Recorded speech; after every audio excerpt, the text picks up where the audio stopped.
नमस्कार दोस्तों, मैं हूं आपका ज्योतिषी बाबा। नमस्कार दोस्तों, स्वागत है आपका हमारे चैनल ज्योतिषी बाबा पर। अगर आपको अपना जीवन कुछ नया सीखना है तो सब्सक्राइब जरूर करें। 7 जनवरी सफला एकादशी। गाय माता को चुपचाप ये छोटी सी चीज खिला देना, 7 पीढ़ी तक बैंक बैलेंस बढ़ता ही जाएगा। नमस्कार दोस्तों, स्वागत है आप सभी का। दोस्तों, अगर हिंदू धर्म की माने तो ऐसी मान्यता है कि गाय की सेवा अगर निस्वार्थ भाव से की जाए तो घर में लक्ष्मी का वास होता है। तो आज के वीडियो में हम बताएंगे गौ माता से संबंधित एक उपाय जिससे आपको मिल सकता है अक्षय यानी कभी ना समाप्त होने वाला धन प्राप्त करने का वरदान। लेकिन दोस्तों, सबसे पहले जान लेते हैं कि सफला एकादशी व्रत की पूजा कैसे की जाती है। दोस्तों, शास्त्रों में कहा गया है कि एकादशी का दिन भगवान श्रीहरि का प्रिय दिन है और इस दिन भगवान श्रीहरि की पूजा करने से और व्रत करने से भगवान श्रीहरि की प्रसन्नता प्राप्त होती है और उनकी भक्ति प्राप्त होती है। एकादशी का व्रत हर मास की कृष्ण पक्ष और शुक्ल पक्ष की एकादशी तिथि के दिन एकादशी व्रत रखा जाता है। इसे ग्यारस के नाम से भी जाना जाता है। एकादशी के व्रत में विशेष प्रकार से भगवान विष्णु का पूजन किया जाता है। एकादशी का व्रत वर्ष में 24 एकादशी का व्रत होता है। वहीं पे अगर अधिक मास हो तो यह बढ़कर 26 हो जाता है। हर व्रत का अपना अपना विशेष महत्व माना गया है। इसी प्रकार से पौष मास में कृष्ण पक्ष में आने वाली सफला एकादशी व्रत का अपना एक विशेष महत्व है। सफला एकादशी के व्रत में भगवान विष्णु की नारायण स्वरूप का पूजन किया जाता है। इस एकादशी के द्वारा भगवान विष्णु को शीघ्र ही प्रसन्न किया जा सकता है। इस एकादशी के आराध्य देव श्री नारायण भगवान हैं। जिस प्रकार नागों में शेषनाग, पक्षियों में गरुड़, ग्रहों में सूर्य चंद्र, यज्ञों में अश्वमेध यज्ञ और देवताओं में भगवान विष्णु श्रेष्ठ है, उसी प्रकार व्रतों में एकादशी का व्रत श्रेष्ठ माना गया है।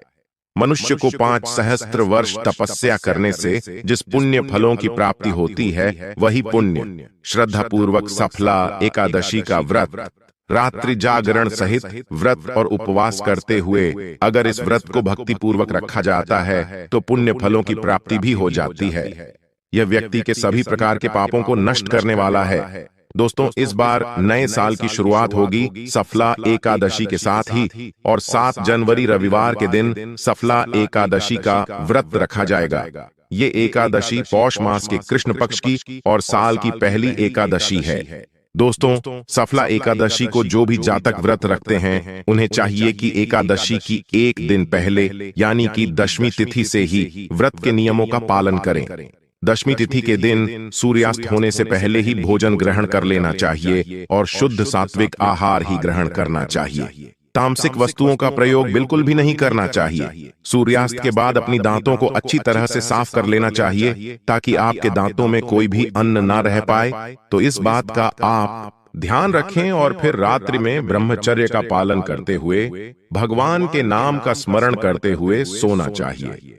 एकादशी तिथि के दिन सुबह ब्रह्म मुहूर्त में उठकर नित्य क्रिया से निवृत्त होकर गंगा नदी में या घर के नहाने के पानी में थोड़ा सा गंगा जल मिलाकर काम करना चाहिए। उसके बाद शुद्ध वस्त्र धारण करके भगवान सूर्य देव को सबसे पहले अर्घ्य प्रदान करना चाहिए। उसके बाद व्रत का संकल्प लेना चाहिए और भगवान विष्णु की नारायण स्वरूप से प्रार्थना करनी चाहिए। भगवान विष्णु माता लक्ष्मी जी से प्रार्थना करनी चाहिए कि हे भगवान, आज मैं सफला एकादशी का व्रत रखने जा रहा हूं या रखने जा रही हूं। इस प्रकार से भगवान से प्रार्थना करें कि मेरा यह व्रत निर्विघ्न रूप से पूर्ण हो। आप मुझे आशीर्वाद प्रदान करें। हमारे सभी प्रकार के पाप और ताप, दैहिक और भौतिक आदि सभी प्रकार के पापों का नाश हो जाए। आपके मन में जो भी इच्छा हो, जो भी काम हो, वो भगवान से कहें कि आज मैं दिन भर उपवास रखते हुए इस व्रत को धारण करूंगा। रात्रि जागरण आदि करते हुए, नियम निष्ठा का पालन करते हुए आज मैं व्रत को धारण करने जा रहा हूं। इस प्रकार की आप सच्चे मन से भगवान से प्रार्थना करें। एकादशी का व्रत उपवास रखते हुए इस दिन अन्न और जल दोनों का त्याग करना चाहिए और जो उपवास नहीं रख पाते हैं, जिनका स्वास्थ्य सही ना हो, वह एक समय फलाहार का सेवन करें। फलाहार में जैसे केला, दूध, सेब, संतरा आदि का प्रयोग आप कर सकते हैं। जो भी आपसे बन सके आप अपनी इच्छा अनुसार और श्रद्धा के अनुसार फलाहार का सेवन करें। और जब भी आप फलाहार ग्रहण करें तो सबसे पहले प्रभु जी हरि को उसका भोग लगा दें। उसके बाद प्रसाद के स्वरूप में आप उसे ग्रहण करें। एकादशी तिथि के दिन भगवान श्री हरि का सुबह शाम के समय पूरे विधि विधान से पूजन करना चाहिए। रात्रि में जहां तक हो सके आपको रात्रि जागरण करते हुए व्यतीत करना चाहिए। और रात्रि जागरण करने से एकादशी के व्रत में अनंत गुना पुण्य फलों की प्राप्ति होती है। जागरण आदि का कार्य को करना चाहिए। अगले दिन द्वादशी तिथि के दिन दोबारा आपको सुबह जल्दी उठकर स्नान आदि करके शुद्ध वस्त्र धारण करके भगवान का पूजन करना चाहिए। इसके बाद आप आरती करें और उसके बाद आप ब्राह्मणों को भोजन करवाएं। ब्राह्मणों को दान और दक्षिणा दें। गरीबों को भोजन कराएं। वस्त्र आदि का दान कर सकते हैं। इसके बाद आप एकादशी व्रत का पारण शुभ मुहूर्त में ही खोलें। दोस्तों, आइए जानते हैं गौ माता से संबंधित एक उपाय जिससे आपको मिल सकता है अक्षय यानी कभी ना समाप्त होने वाला धन प्राप्त करने का वरदान। लेकिन उससे पहले अभी तक आपने वीडियो को लाइक नहीं किया तो वीडियो को लाइक करके हिंदू रिलीजियस टेल्स चैनल को सब्सक्राइब अवश्य कर लें। और हां, पास वाले बेल आइकन का बटन दबाना बिल्कुल भी ना भूलें। वैसे तो युगों से चला आ रहा है कि गाय को हम कुछ न कुछ खिलाते जरूर है। गाय को सनातन धर्म में लक्ष्मी स्वरूप भी माना गया है। कहा जाता है कि गाय की सेवा करने से घर परिवार सुखी और संपन्न रहता है। जिस घर में गाय की सेवा निस्वार्थ भाव से होती है उस घर में लक्ष्मी जी की कृपा हमेशा बनी रहती है। और जिस घर में गाय की सेवा नहीं होती अचानक से किसी भी प्रकार की वहां पर विघ्न बाधाएं आती रहती हैं। वैसे तो कुछ लोग शहरों में भी रहते हैं, महानगरों में रहते हैं, तो वहां पर गाय पालना संभव ही नहीं है। लेकिन गाय को वहां पर भी रोटी जरूर खिलाई जाती है। लेकिन कई बार गाय को खिलाने में कुछ भूल हो जाती है। तो कौन सी वो 3 चीजें हैं जो गाय को नहीं खिलानी चाहिए, आज हम आपसे इस वीडियो में साझा करेंगे। लेकिन दोस्तों, उससे पहले आपसे प्रार्थना करते हैं कि वीडियो को लाइक जरूर करें, दोस्तों को शेयर कर दीजिए। और अगर आपने अभी तक हिंदू रिलीजियस टेल्स चैनल को सब्सक्राइब नहीं किया है तो चैनल को सब्सक्राइब करके बेल आइकन जरूर दबाइए।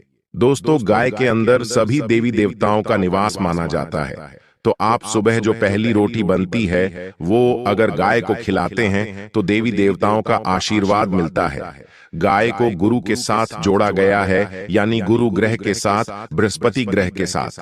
इसीलिए गुरुवार के दिन गाय को रोटी पर एक चुटकी हल्दी डालकर खिलाए तो सुख संपत्ति, धन, ऐश्वर्य बढ़ता है, दुष्ट ग्रह शांत हो जाते हैं। जो लोग मानसिक रूप से परेशान हैं वो गाय को रोटी पर थोड़ा सा गुड़ रखकर खिलाएं। ये तो सकारात्मक ऊर्जा आती है, टेंशन खत्म होती है, स्वास्थ्य अच्छा रहता है। और अगर आपको लगता है कि आपके सभी ग्राहक खराब है तो ऐसे में गाय को पहली रोटी रोज खिलाएं। सभी ग्रह धीरे धीरे शुभ हो जाएंगे। कभी कभी जीवन में लंबे समय से कोई शुभ मंगल कार्य नहीं हो रहे होते, तब ऐसे में आप गाय को रोटी खिलाएं। गाय के मस्तक को छूकर अपनी मन्नत कहे, प्रणाम करें। पैर छुए तो आपकी मन्नत जरूर पूरी होगी। तो ये था गाय को आप क्या खिलाए उसके बारे में। लेकिन गाय को क्या नहीं खिलाना चाहिए, अब हम वो जानते हैं। गाय को रोटी तो हर कोई खिलाता है। अब ये रोटी बासी बिल्कुल भी नहीं होनी चाहिए। यानी कि एक दिन पहले की जो रोटी बनी रहती है और आप दूसरे दिन सुबह सुबह खिला देते हैं, वो नहीं खिलानी चाहिए। कई बार आप रोटी बना लेते हैं और उस दिन गाय मिलते नहीं तो रोटी रखी रह जाती है। फिर वो अगले दिन गाय को खिलाने से गाय का अपमान माना जाता है। वो रोटी बासी कहलाती है। इसलिए गाय को एक दिन पहले की बची हुई रोटी कभी नहीं खिलानी चाहिए। सड़ी गली चीजें, खराब चीजें गाय को मत खिलाइए, इससे घर में परेशानी आती है। अगर आप ऐसा करते हैं तो अपनी आदत को बदलें, क्योंकि इससे घर में तकलीफ आती है। गाय को हरा चारा तो हर कोई खिलाता है। हरा चारा आप खिलाते समय एक बात का ध्यान रखें, गाय को सबसे ज्यादा पीपल का पत्ता लोग खिलाते हैं, पर पीपल का पत्ता आप खुद से तोड़कर मत खिलाइए। दूसरी बात, आप घर में सब्जी लाते हैं तो उसमें से अच्छी चीजें तोड़ कर रख के बचा कुचा आप गाय को ना खिलाएं। आप जो देंगे वो गाय खा लेगी, लेकिन थोड़ी सी कुछ अच्छी चीजें मिलाकर गाय को खिला दीजिएगा तो ज्यादा फायदा होगा। गाय को दूध नहीं पिलाना चाहिए, आप दही चावल खिला सकते हैं। लेकिन दूध ताजा हो या बचा हुआ भूल कर भी गाय को मत दिलाइए। तो 3 चीजें गाय को नहीं खिलानी है। एक तो बची खुची रोटी नहीं खिलानी है। कोई भी अनाज बच जाए उसे दूसरे दिन गाय को नहीं खिलाना है। जैसे चावल बच जाता है, रोटी बच जाती है, और आप अगर चारा खिलाते हैं उन्हें तो सड़ा गला मत खिलाइए, और अगर खिलाते हैं कोई चीज तो उसके साथ कुछ अच्छी चीजें मिला लें। और गाय को दूध भी नहीं पिलाना है। ये चीजें बिल्कुल भी नहीं खिलाए, नहीं तो घर में गरीबी आती है। माता लक्ष्मी आपके घर में वास करना छोड़ देती है। 84 लाख योनियों के सफर करके आत्मा अंतिम योनि के रूप में गौ का रूप धरती है। गाय लाखों योनियों का वो पड़ाव है जहां आत्मा विश्राम करके आगे की यात्रा शुरू करती है। दोस्तों, गाय का कोई अपशगुन नहीं होता है। जिस भूभाग पर मकान बनाना हो वहां पर अगर आप 15 दिन के लिए गाय और बछड़ा बांध देते हैं तो वो जगह पवित्र हो जाती है। भूभाग से बहुत सारी असुरी शक्तियां का नाश हो जाता है, क्योंकि गाय में सकारात्मक ऊर्जा का भंडार माना गया है। गाय का मार्ग रोकना, अगर आप कहीं भी जा रहे हैं और गाय माता आपका मार्ग रोक दें तो ये बहुत ही शुभ माना जाता है।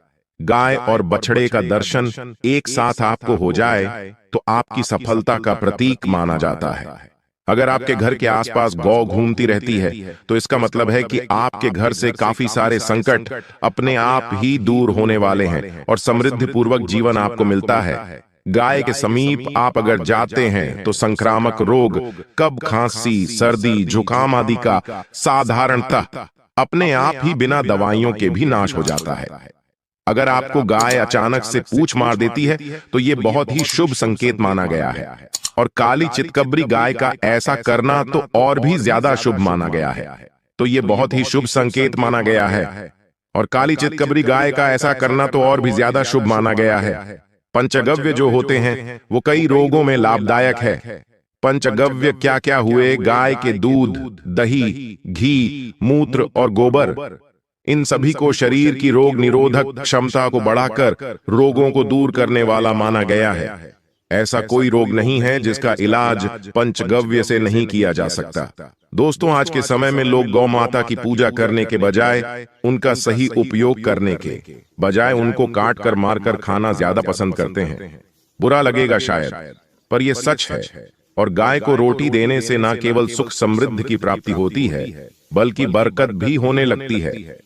अगर आप गौ को पाल सके तो अच्छी बात, लेकिन आज के मॉडर्न युग में जहां लोगों की शायद खुद की घर में रहने की जगह नहीं है, ऐसे में गौ को रखना थोड़ा कठिन और महंगा हो सकता है।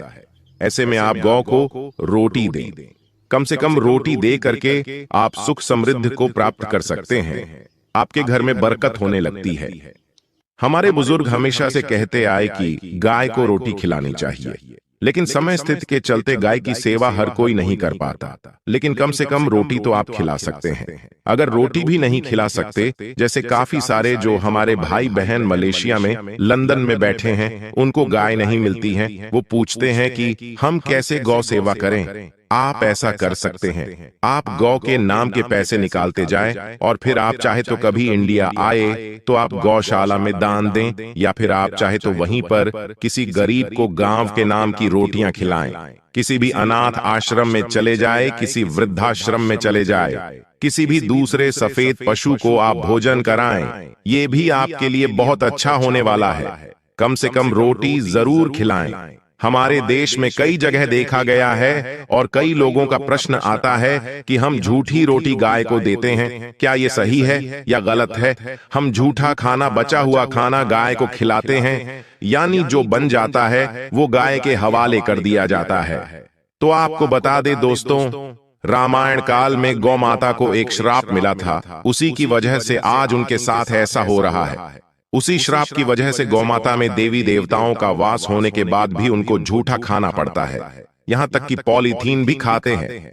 हालांकि ये किसी भी लिहाज से सही नहीं है। आपको बता दें, वाल्मीकि रामायण में सीता द्वारा पिंडदान देकर दशरथ की आत्मा को मोक्ष मिलने का संदर्भ आता है।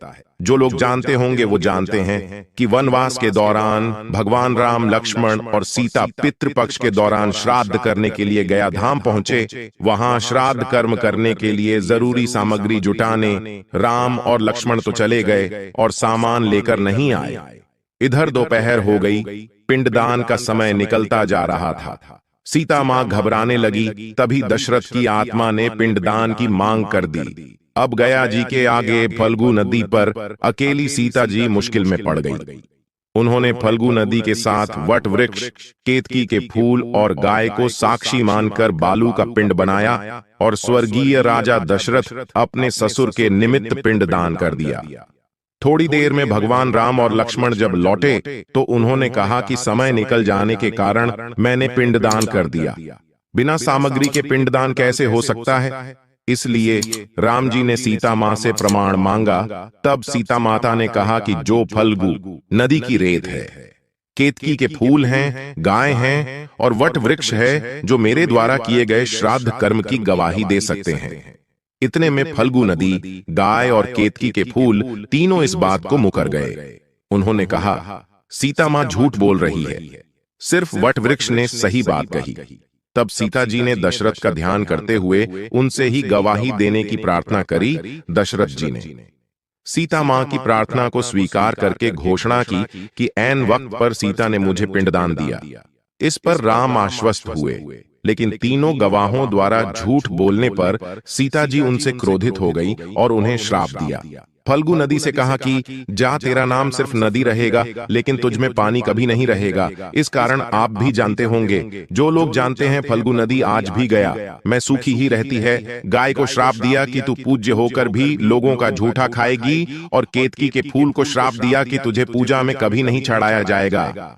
वट वृक्ष को सीता मां ने आशीर्वाद दिया कि उसे लंबी आयु की प्राप्ति होगी और दूसरों को छाया प्रदान करेगा, तथा पतिव्रता स्त्री तेरा स्मरण करके अपने पति की दीर्घायु की कामना करेंगी। यही कारण है कि गाय को आज भी झूठा खाना पड़ता है। केतकी के फूल को पूजा से निषिद्ध बताया गया है। फल्गु नदी के तट पर जल नहीं है। सीता कुंड में पानी के अभाव में सिर्फ बालू या रेत में पिंडदान किया जाता है। दोस्तों, शास्त्रों के मुताबिक गौ माता में सारे देवी देवता निवास करते हैं। 33 कोटि देवी देवता और पितर का निवास होता है। अगर आप भी किसी मंदिर में नहीं जा सकते, पूजा पाठ नहीं करते हैं, कहीं जाकर के ग्रह दोषों का उपाय नहीं कर सकते हैं, तो आपको गाय को एक रोटी जरूर खिलानी चाहिए। हमेशा कहते हैं पहली रोटी गाय की अगर आप भी खिलाते हैं तो दुनिया के सारे सुखों को प्राप्त कर सकते हैं। आपने अक्सर ही सुना होगा कि रसोई में पहली रोटी जो भी बने गाय को दे देनी चाहिए। हर रोज गाय को एक रोटी देने से आपके जीवन के सभी दुख दर्द दूर हो जाते हैं। खाना बनाते वक्त हमेशा पहली एक रोटी गाय की निकाल दें। इसके बाद ही परिवार के बाकी सदस्यों के लिए आपको रोटियां सेंकनी चाहिए। कोशिश करनी चाहिए कि गाय की उस रोटी में थोड़ा सा हल्दी मिला दें। इससे गाय को रोटी खिलाने का अपार फल प्राप्त होता है। अगर गुरुवार का दिन हो तो लोही ले लें। सने हुए आटे की एक छोटी सी लोई बना लें और उसमें हल्दी मिलाकर गाय को खिला दें। आपके जीवन में शुभता आती है, वैभव आता है, धन संपत्ति का वास होता है। आप जो भी हासिल करना चाहते हैं जिंदगी में, तो आप देखेंगे कि तुरंत आपको मिनटों में वो हासिल हो जाता है। इसी तरह से आपको नमक का एक उपाय बताते हैं। नमक क्या है? नमक के बिना तो हर स्वाद अधूरा है, और साथ ही साथ अगर नमक ना हो जीवन में तो स्वादहीन हो जाता है। जितना हम खाने में नमक को आवश्यक मानते हैं, उतना ही ज्योतिष में नमक को आवश्यक ही माना जाता है, और इसे कर्ज की वस्तु माना गया है। किसी का नमक खाने का अर्थ क्या होता है? उसका कर्जदार होना आपने सुना ही होगा। नमक का कर्ज अदा करना है। इसलिए अगर आप जीवन को सुगम बनाना चाहते हैं, सरल बनाना चाहते हैं, तो नमक का एक आसान सा प्रयोग आपको आज हम बताएंगे। आप देखिए कि कितने आपको सकारात्मक परिणाम मिलते हैं, और इतना आसान है कि इसके लिए आपको अतिरिक्त मशक्कत करने की कोई जरूरत नहीं है। सिर्फ आपको अपने घर में बनी सबसे पहली रोटी लेनी है और उस पर थोड़ा सा नमक रख दें। अब आप पूछेंगे कौन सा नमक रखें? तो सबसे बेस्ट है आप सादा नमक, डेली वाला नमक, सस्ता नमक जो भी है वो रखें। काला नमक नहीं रखना है, आपको सफेद नमक ही रखना है। तो नमक रख लें और फिर इस रोटी को किसी कपिला गाय को आपको दे देनी है। कपिला गाय यानी सफेद रंग की गाय को आपको खिला देना है। अगर आपको कपिला यानी सफेद गाय नहीं मिलती है, तो आप ये रोटी किसी भी गाय को खिला दें। मगर यदि आपको कोई ऐसी गाय दिख जाए, सबसे पहले सफेद गाय को ही खिलाना प्रेफर करें। आपको बता दें दोस्तों, ये उपाय आपकी हर समस्या को जड़ से दूर कर देता है। चाहे आपके घर में कोई बड़ी कलह हो, कोई पारिवारिक वाद विवाद हो, इस उपाय को करके आपके घर में सुख का वास होने लगता है। जो भी धन की कमी हो, बच्चों की पढ़ाई हो, करियर में सफलता हो, सभी मुश्किलें आपके जीवन की दूर होने लगती है। लेकिन गाय को रोटी देते वक्त मन में ऐसा कोई भावना लगाकर रखें कि हम रोटी खिलाते हैं या फिर हम बहुत बड़े दानी हैं। अन्यथा इस स्थिति में पुण्य फल की प्राप्ति होना संचय वाली स्थिति देता है। गाय को रोटी खिलाने से नियम से बरकत के अलावा आप देखेंगे धन संपत्ति में दिनों दिन बढ़ोतरी होने लगती है और आपके घर के ग्रह दोषों से आपको मुक्ति मिलती है। अगर आपके भी घर में धन की कमी है तो आपको ये उपाय जरूर करना चाहिए। किसी भी दिन करें, अगर सावन का पवित्र महीना है तो हर दिन शुभ है। आप जिस दिन चाहे उस दिन से कर सकते हैं और आप देखेंगे इस उपाय को करने से आपके घर से धन की कमी बिल्कुल झट से दूर हो जाती है। तो ये उपाय आप जरूर कर लीजिए आज के लिए।